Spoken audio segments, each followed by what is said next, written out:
in the most positive way imaginable. They say, yes, we will seek justice, but for right now, they want to focus on the lives of the victims or the martyrs, as somebody put it, not on the actions of Ruth. Well, this guy, if he is the sole actor, I think he's got people behind him. If he wanted to start a race war, I think he's failing so far. But the difference here is he got caught quickly, he got charged quickly, and so people aren't upset. In the other cases, when there's questionable events, people are seeing what looks like executions by police, and so they're getting really, really upset that they don't see what they believe is justice taking place, and then kind of thugs and gangs and others are using that as a vacuum to try to get in there and take advantage of it. Yeah, that's right. And that's what we've seen in some of the other cities, and for me, it's very refreshing to see what happened here, because, you know, you prepare for the worst and hope for the best, but it is the best possible outcome that I think we could have had out here, to have so many people come out and just have a very positive outlook.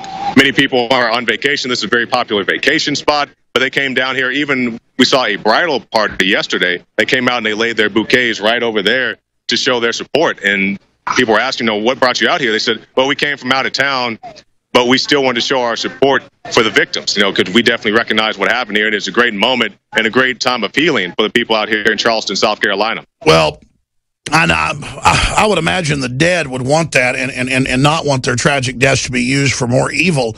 And that's really exciting to see this causing unity. Unfortunately, the mainstream media, from what I've seen, it's not going with that angle. They're calling for racial division. They're calling for getting rid of Confederate flags, which just becomes a distraction. I mean, Bill Clinton was at Confederate flag events when he was governor. I mean, I personally, get confused by the whole thing, because I know it can be a very incendiary issue. So I'm not on one side or the other of the thing. My point is, I know they're bringing it up to make all this racial and to give this guy basically what he wanted. And so I don't know why the mainstream media would want to give this guy what he wants. But at the same time, I do. They want to make this a political diversion from all the other stuff that's happening. Well, everybody we've had a chance to speak to, they say there isn't much racial division. Yeah, of course, you have the action that happened here, but we just did a man on the street a couple of hours ago, and people said, you know, outside of events like this, you know, people mainly get along out here in Charleston. Well, that's good, certainly. Yeah, there's more racial division in the statistics I've seen in the North than there is in the South. I mean, I grew up in Texas. It's kind of the South, but not really. Then I'd go visit the North and hear folks saying racist stuff. I didn't grow up hearing that in the South, and I thought we were the ones that were supposedly racist. It was in 1993. Apartheid was ending. And a bunch of armed men, some of them white, attacked a mainly white church with 1,000 people in it in South Africa. And the news even admitted it was probably meant to try to keep apartheid in place, to have a group of blacks attacking whites. Turned out some of the shooters were white. It was a cover-up, probably a false flag. We never found out why. They did a story on it Friday, and it's got a decent headline, but I don't think sensational enough. 5 bullets to save 1,000 people from 4 terrorists. Interview with man who used personal firearm to save crowd from armed terrorists.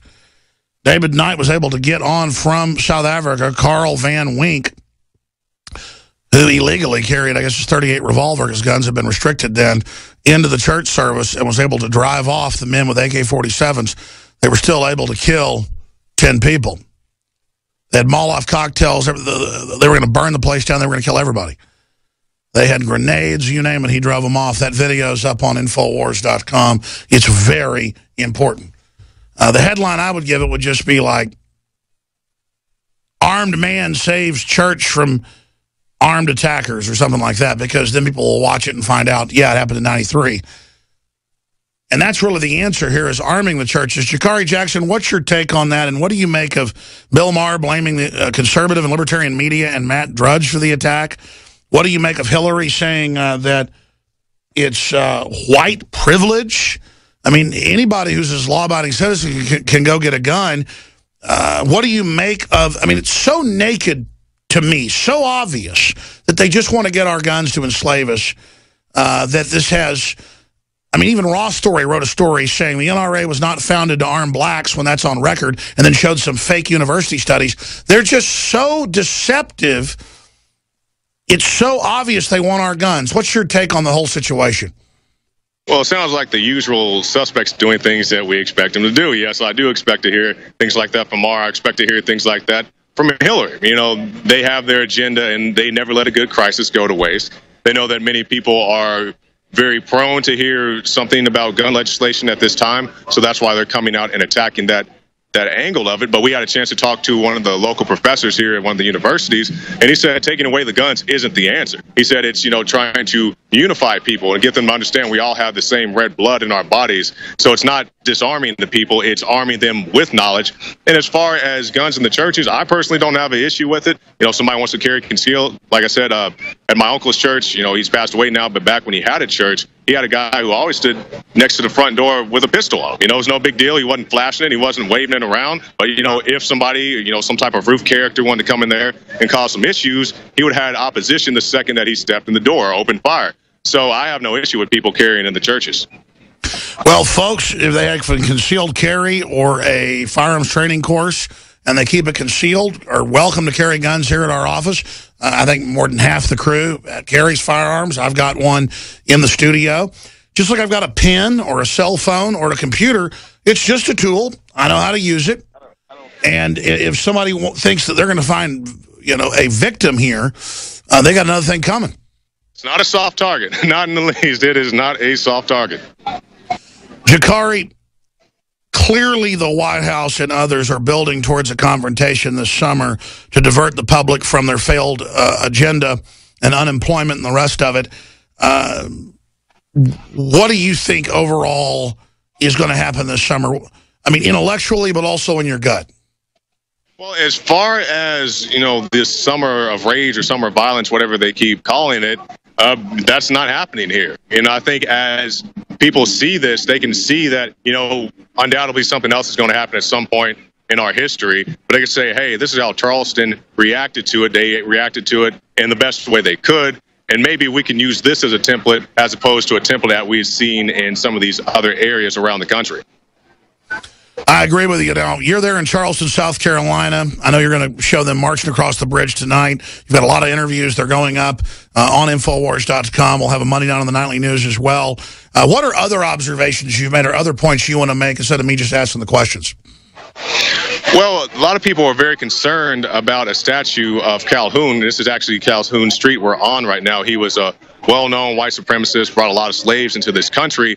And Monday night or Friday night when we first came out here, somebody said, yeah, there's a statue of this guy down the street. I'm like, oh, statue.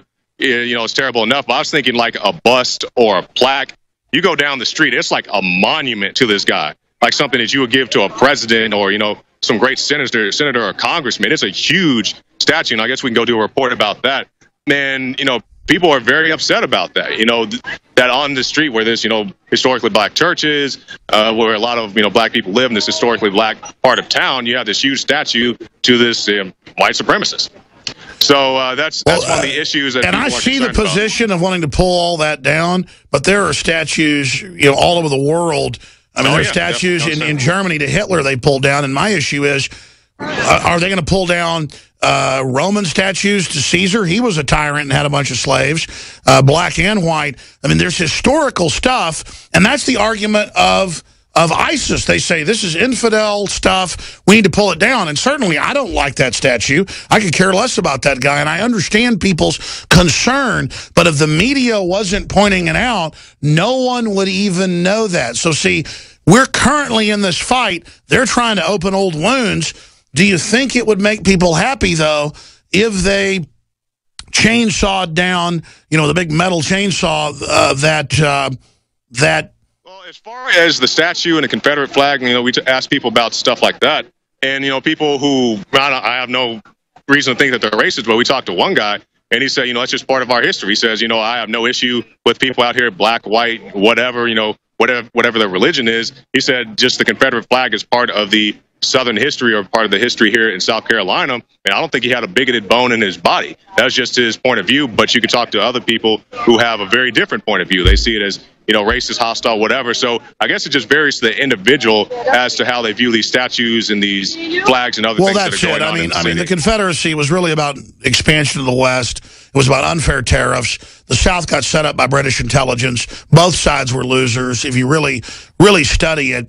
And my issue is, why don't these states just go back to their original state flags they had before the Confederacy?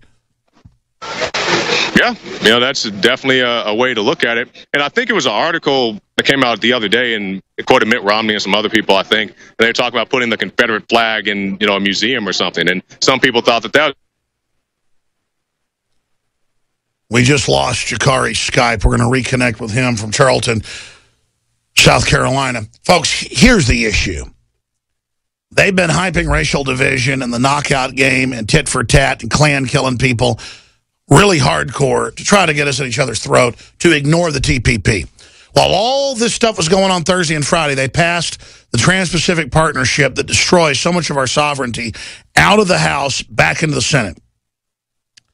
And while all this is going on, we're busy funding super right-wing white supremacists in Ukraine to start a war with Russia.